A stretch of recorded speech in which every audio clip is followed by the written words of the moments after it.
Okay, this is 7-2, properties of proportion. We did ratio yesterday, so we're doing proportion today. Again, if you used any of these in a proof, just like you did with inequalities, you're just going to say property of proportion.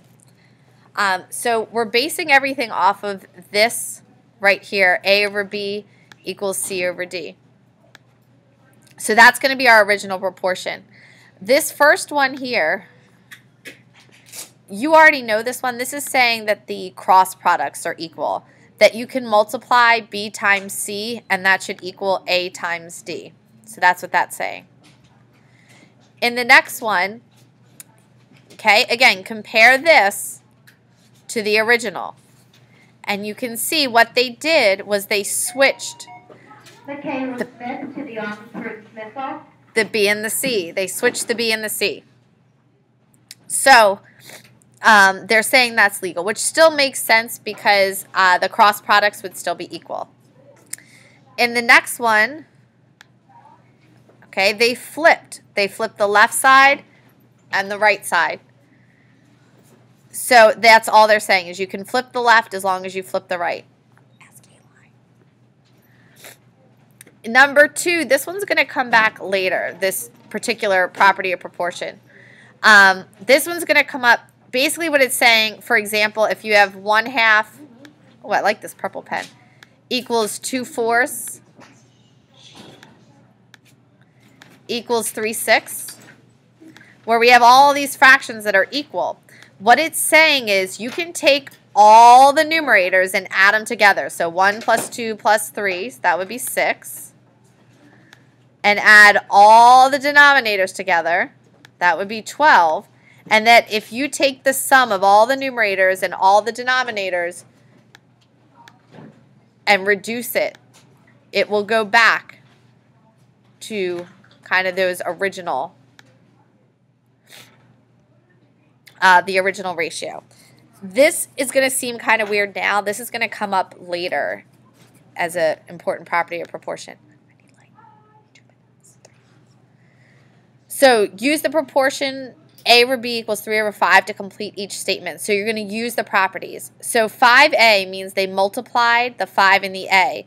So if they're going to multiply the 5 in the A, I'm going to multiply the 3 in the B. So this is going to equal 3B. In number 2, they have 5 over B. So they took the 5 and put it where the A is. So my response, this is the one where you can switch them diagonally. So the 3 is going to stay. I'm just going to switch the 5 and the A. In the next one, actually I think I left this one off in the previous. Sorry, that was down here. This property down here says that you can add the denominator to the numerator. Okay, so let's say you have 1 over 2 equals 2 over 4. Okay, it's saying you can add the 2 and the 1.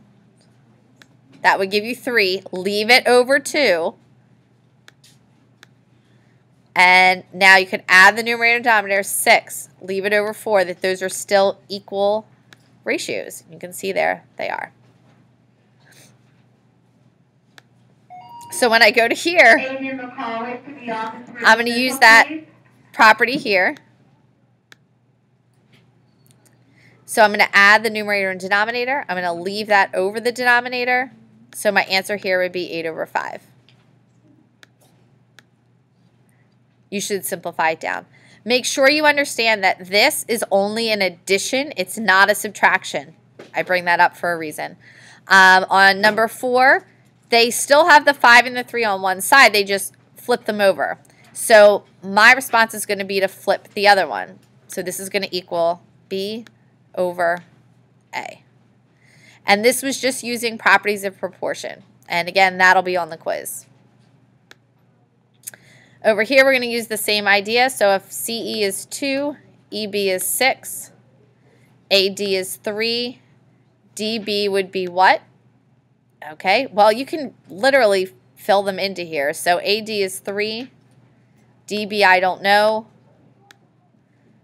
CE is 2, EB is 6.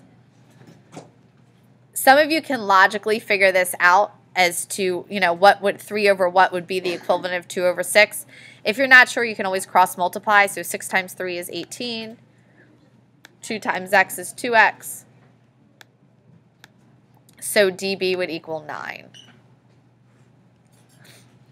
All right, for the next one we have, I'll change my color here, AB is 10.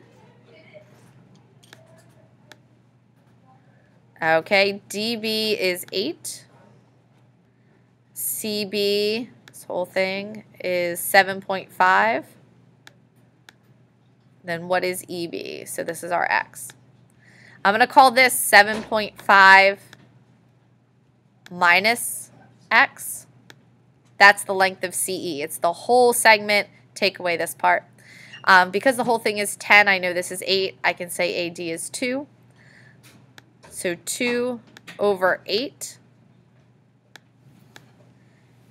okay, equals 7.5 minus x over 7.5. Okay. Oh, I'm sorry, not over 7.5, over x. Where's my eraser? Because it was the part over the part, so that should be over x. All right, so use cross multiplication. I get 2x equals, my study hall is being very good right now and shushing everybody that walks in. So this is 60 minus 8x.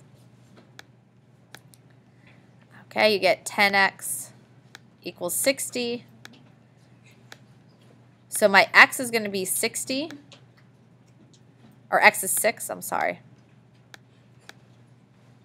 This is hard to write with this. EB was what I made x, so EB is equal to 6. Okay, so just using proportions. This is a lot of stuff you've done before. Okay, so just making sure, again, whatever if you're talking about in this case AD over DB, make sure you're talking about the same segment in the other ratio. Okay. That's it for 7.2.